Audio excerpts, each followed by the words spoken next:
Hello everybody, this is Sir Jet and welcome once again to another episode of the History Lectures.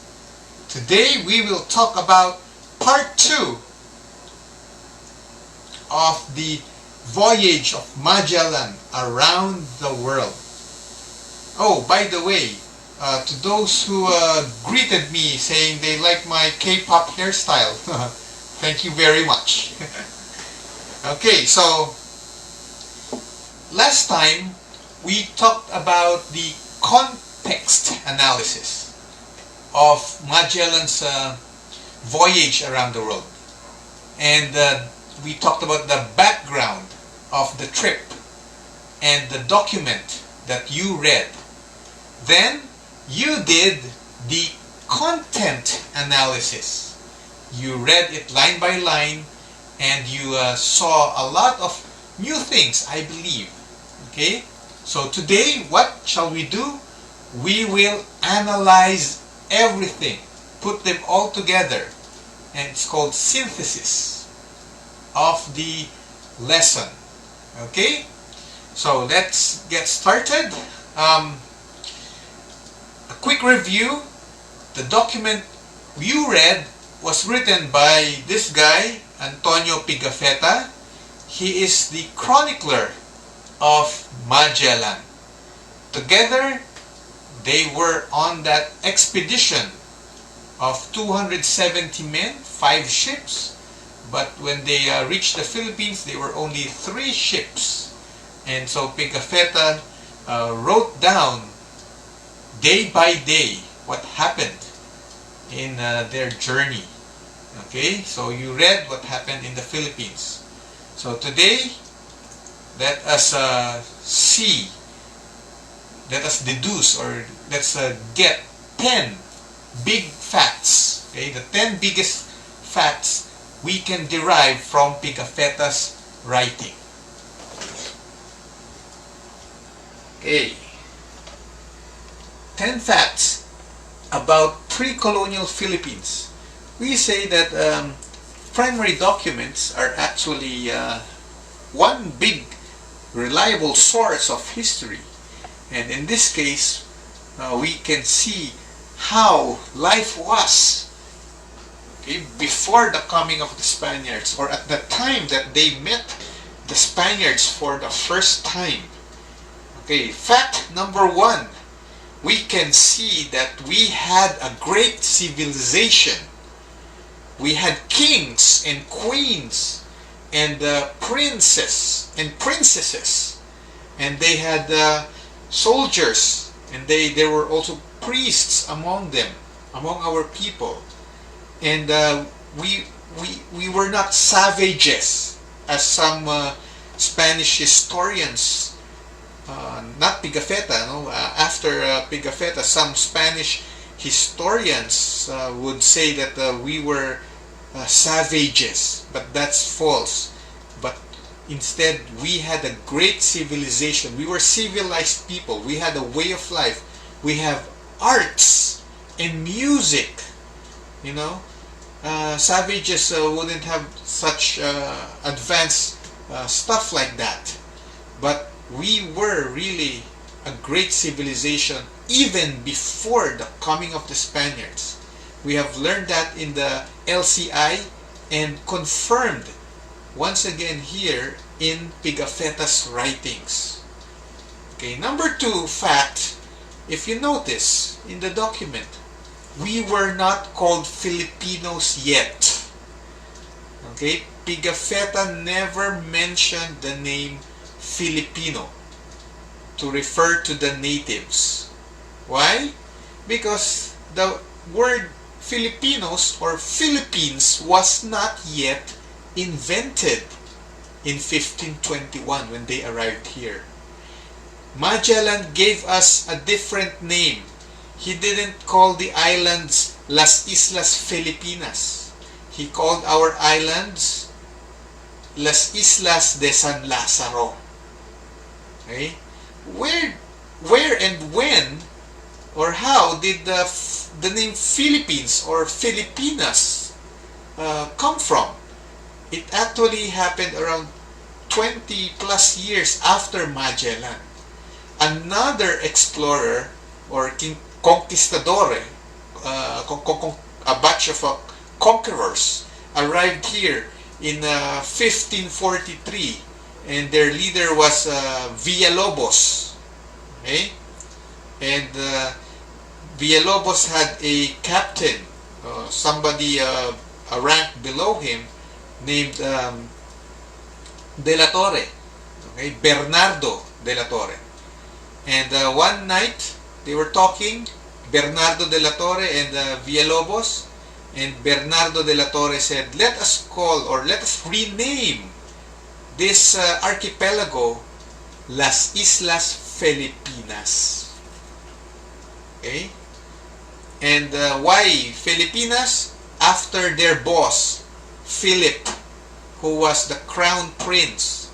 Philip was not yet king in 1543, but he was the next in line king. The next in line king is called crown prince, and he's the one who funded the expedition of Villalobos. So they said, let's give some nice action for our boss by renaming Las Islas de San Lazaro to Las Islas Filipinas. Filipinas means properties of Philip. Okay, so that's the name of our islands, properties of Philip. And so the name Filipino just arrived, or just got invented the same time the name Philippines was invented. So in the time of Magellan, we were technically not yet called Filipinos. Okay, so remember that.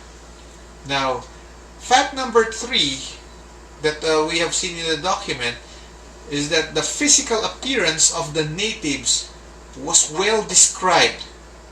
Do you remember? What can you remember? The descriptions of Pigafetta.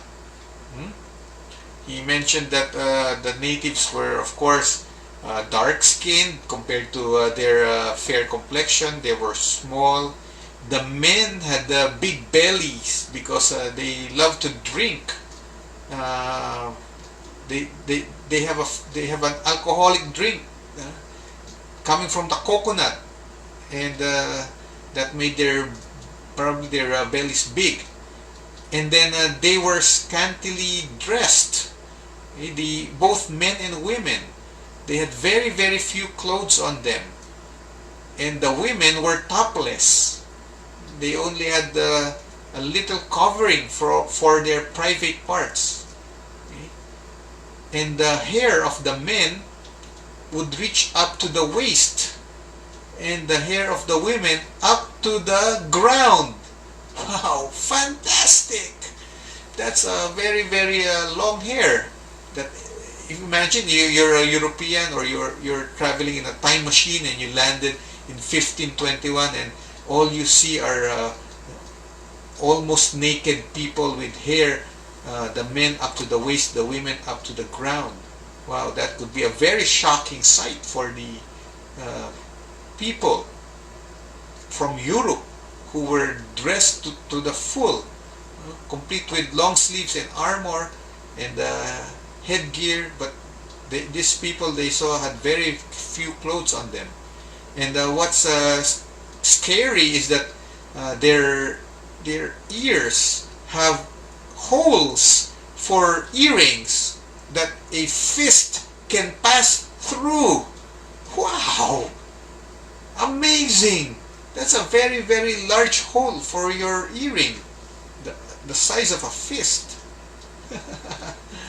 and it's really, really very new to us to hear.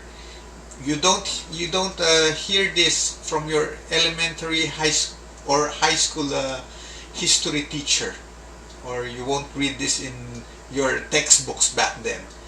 Only when you read the original document that you learn these things. So that's the beauty of studying primary documents. Number 4 fact, is that gold was very abundant, and they can just pick it from the ground. Amazing. And the size of the gold was really shocking. It's the size of an egg. Wow.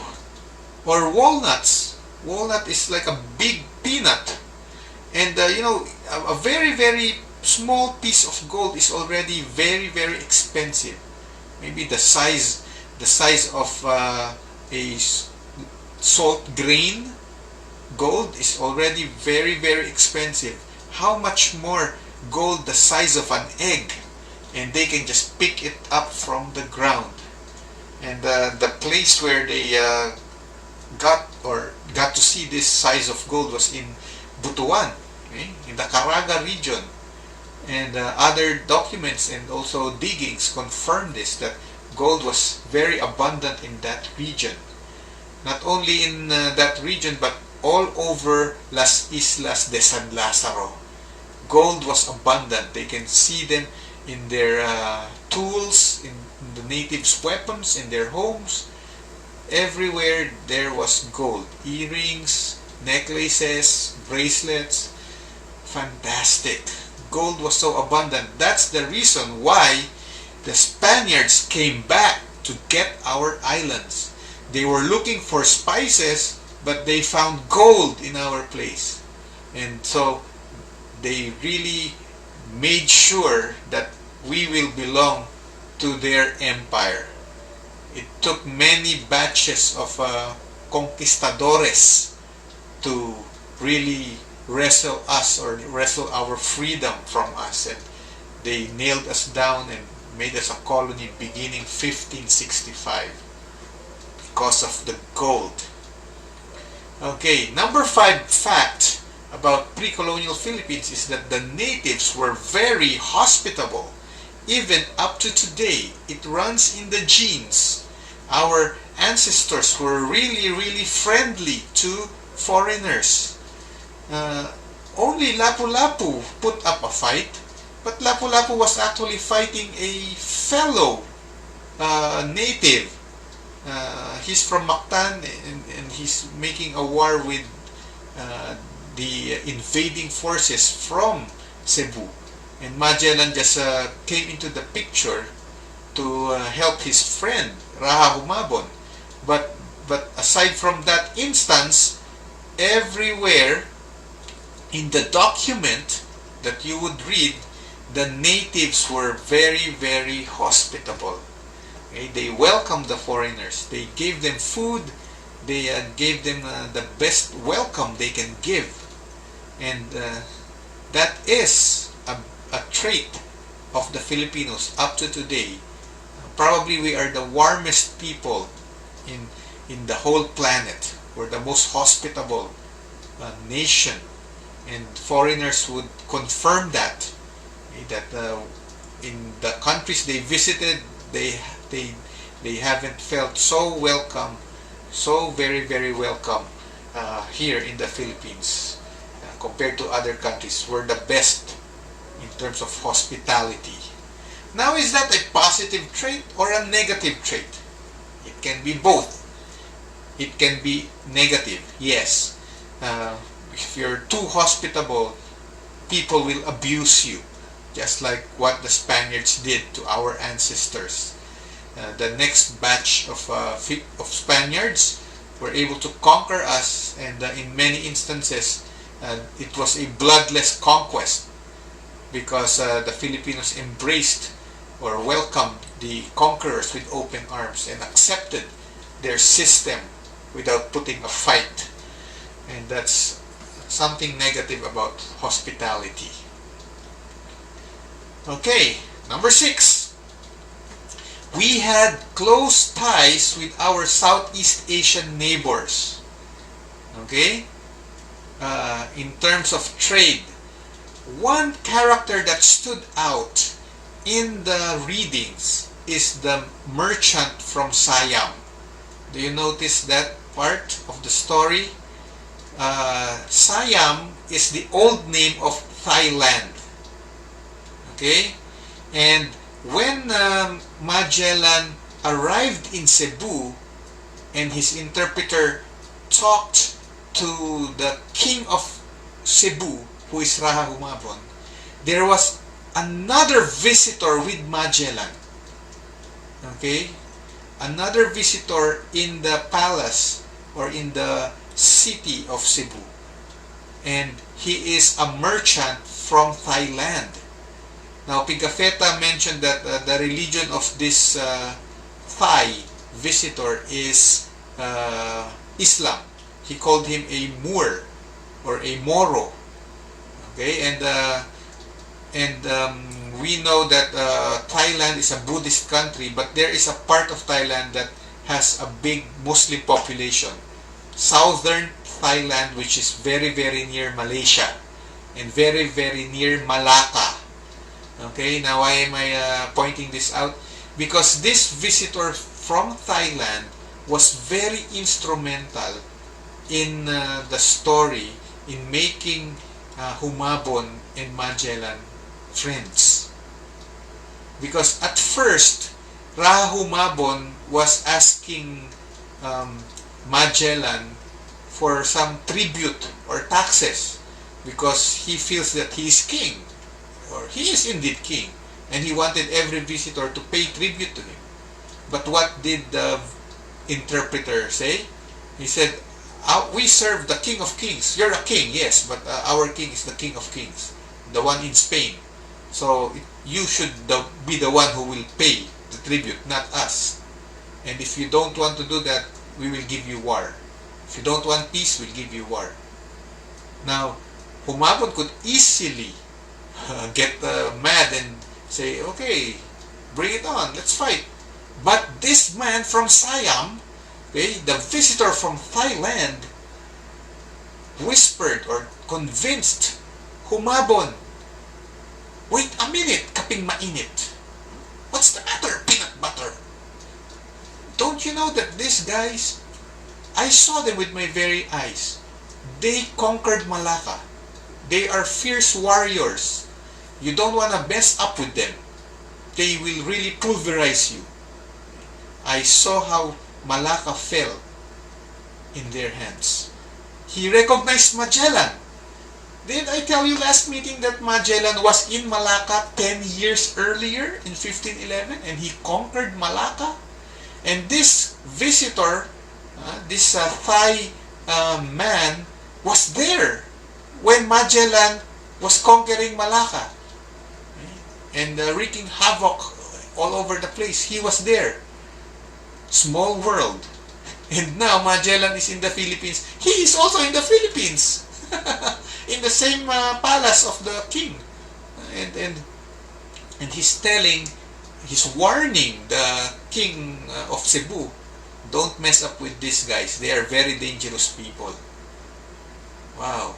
Isn't that a big coincidence? Or is it destiny?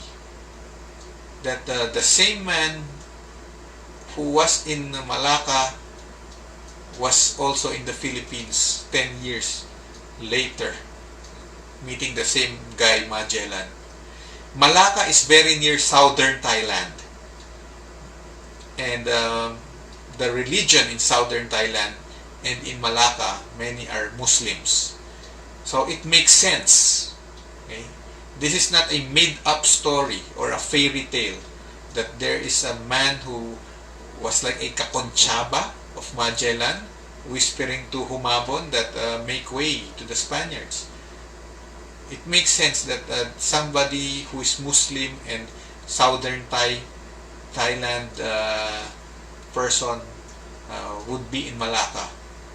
And since Malacca is a giant palengke, and so this merchant is going over to other palenques all over Southeast Asia, and Cebu is one of the big marketplaces also, as mentioned by Pigafetta, when he was interviewing the king of Masawa. He said Cebu has a nice port and a big palenque.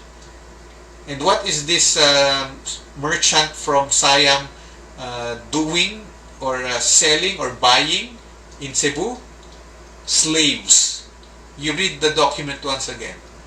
He was there either buying slaves or selling slaves. But one of his commodities is slaves. So it makes sense also that some Visayans would end up in the other marketplaces, particularly Malacca, in Southeast Asia. So we had ties. There's a network, a business network of Southeast Asian kingdoms and trade entities, okay? Economies of the barangays or mini kingdoms all over Southeast Asia. Okay?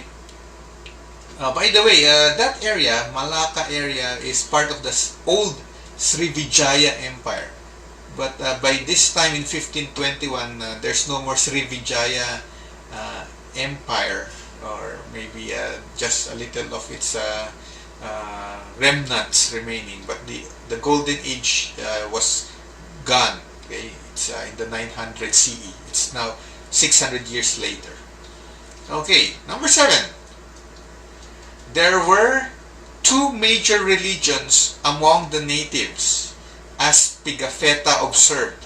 They are either Islam, or they are either Muslim or heathen. Okay?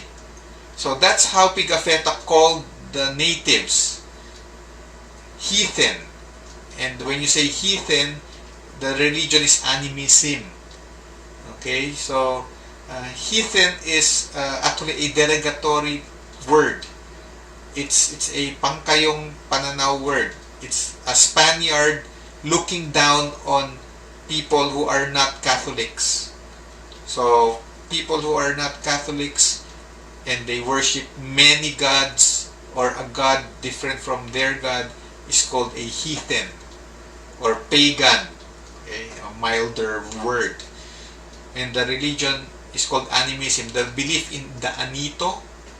Okay, they believe in many spirits here and there, and they have idols described by Pigafetta as carved wooden images, hollow on the inside, and they paint them all over.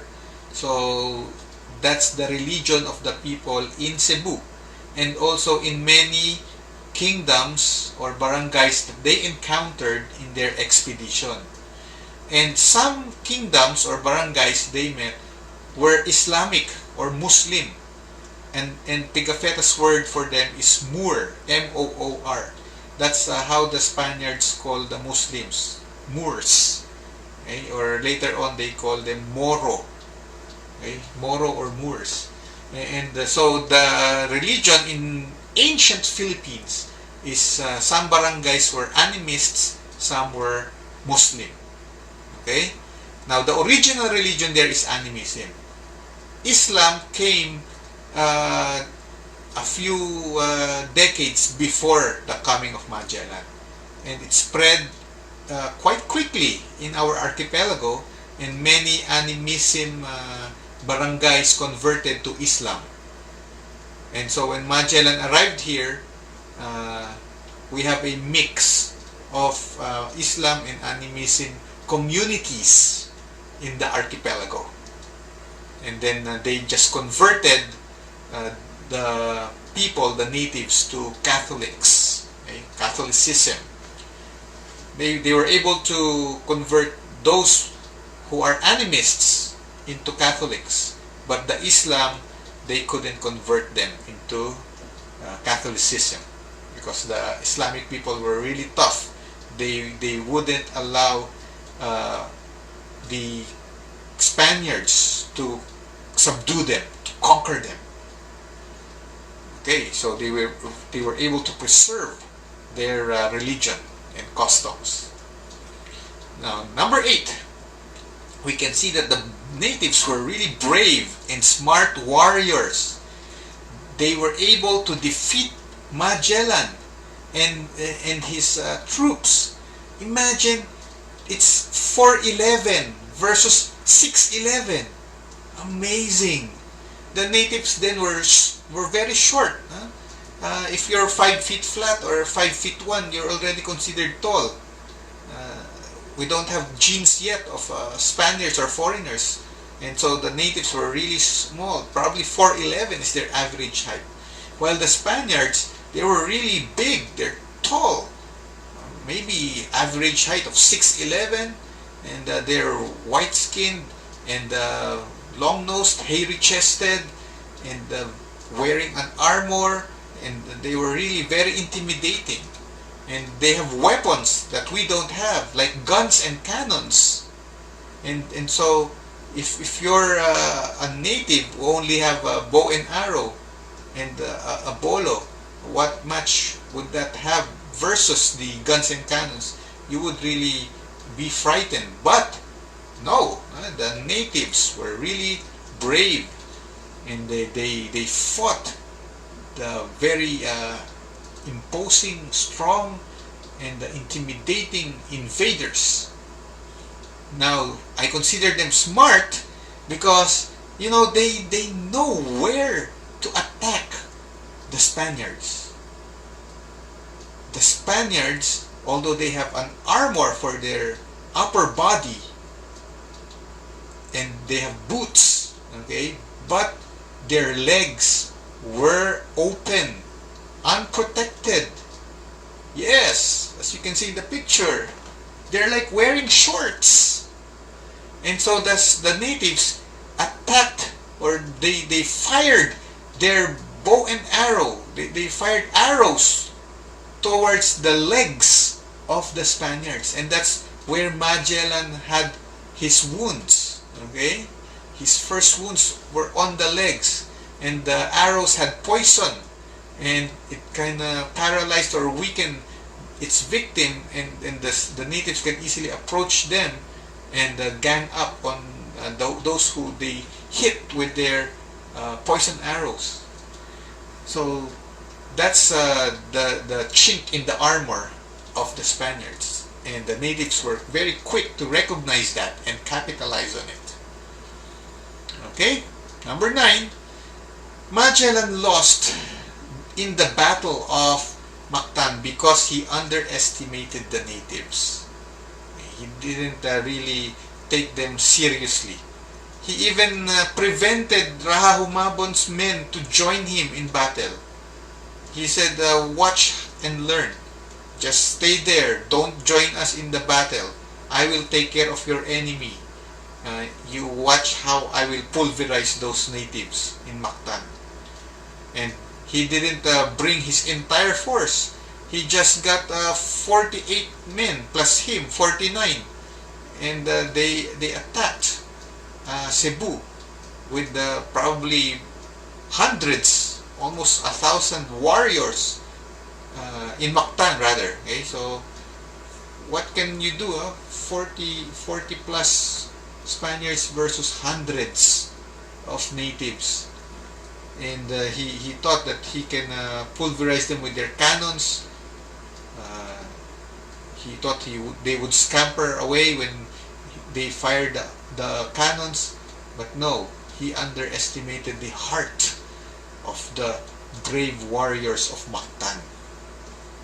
And that's a lesson in history that we can apply today. Never underestimate anyone. Never look down on anyone, because you'll never know, that person can be as good as you or even better. Alright?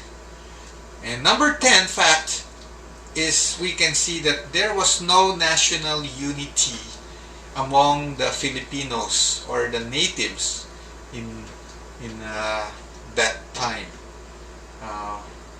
What do I mean by no national unity? Well, as you can see, there was no consciousness that they were one nation together. Humabon, Lapu-Lapu, who's this guy from Mactan, Zula, okay?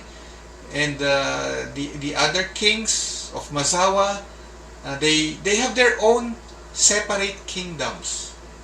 And the people on the other island is another kingdom. So they see one another as foreigners. The people in Cebu looks at the people in Mactan as a different country or a different nation. They have a different king. They have a different set of laws to follow. We have our own, they have their own. And so the consciousness that they are one country together, all the islands together as one country, was not yet existent in the minds and the hearts of the natives. So that's the sad thing about pre-colonial Philippines. Since we were not called Filipinos yet, and so the people from one island to another wouldn't call one another, hey, fellow Filipino. They won't call each other that. They don't have that consciousness yet that we are Filipinos.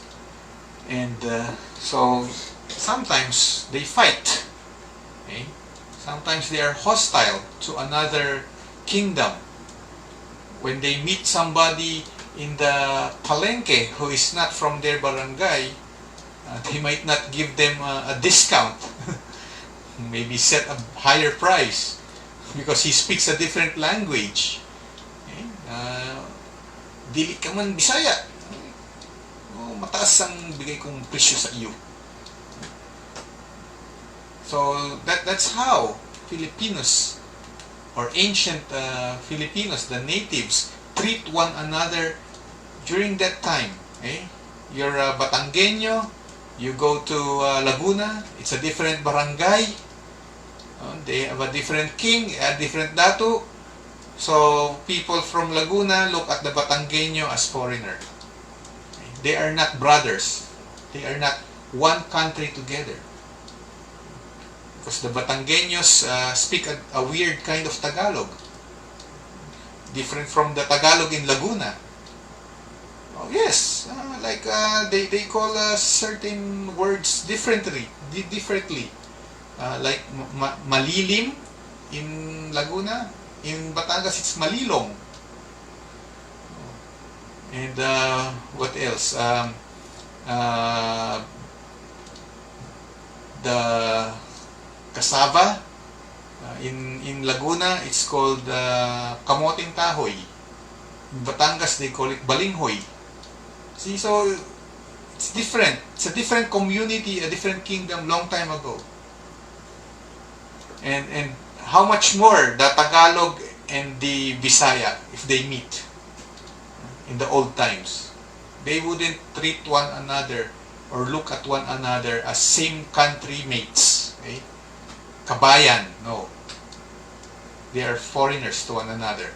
And so the whole country is like speckled with different kingdoms here and there. That's how pre-colonial Philippines looked like. Okay? And that's one positive thing for the Spaniards when they arrived here. We were very easy prey, okay? Easy victims for the colonizers, because they would just they never taught us, okay, that we were one country together. The Spaniards, when there is a rebellion in the Ilocos region, the Spaniards would just get some soldiers from the Visayas, dress them up with Spanish uniforms, give them guns, and say, let's go, we'll bring you to the Ilocos because there are rebels there trying to fight the King of Spain. Okay? They don't want us Spaniards. And so these Visayans would go there and kill the Ilocanos, and they don't think that they are killing their fellow Filipinos.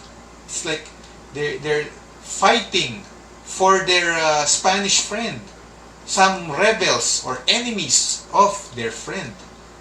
Okay? And when there is a rebellion in, say, in the Bicol region, same thing. The Spaniards would get some people from the Tagalog or from Kapampangans, okay? Dress them up as Spanish soldiers and bring them to Bicol. And these Kapampangans are not thinking that they are killing fellow Filipino. In fact, they're just thinking they're doing a favor for the King of Spain, okay, by killing the enemies of the King of Spain, those Bicolanos. Okay. And that's what happened in the next 333 years. That's the reason why Spain was able to hold us for a long, long time. Okay? They just get soldiers here from one region and send it to another region. And that's what they call divide and conquer. Okay? Keep the people divided and they remain conquered. Okay? Divide and rule. Keep them divided and you rule over them. That's the reason why they stayed here for 333 years, because the people don't have a consciousness that we are one nation together. We only had that consciousness during the time of the revolution. Okay. When Andres Bonifacio and friends put up the Katipunan, what is the full name of the Katipunan? Kataas-taasan, kagalang-galangan, na katipunan ng anak ng bayan. What's the last word? Bayan. Anak ng bayan. So that's the time, that's the only time it took 300 years plus for the Filipinos to understand the word bayan. Okay. Not barangay, but bayan. That the whole Las Islas Filipinas is one bayan.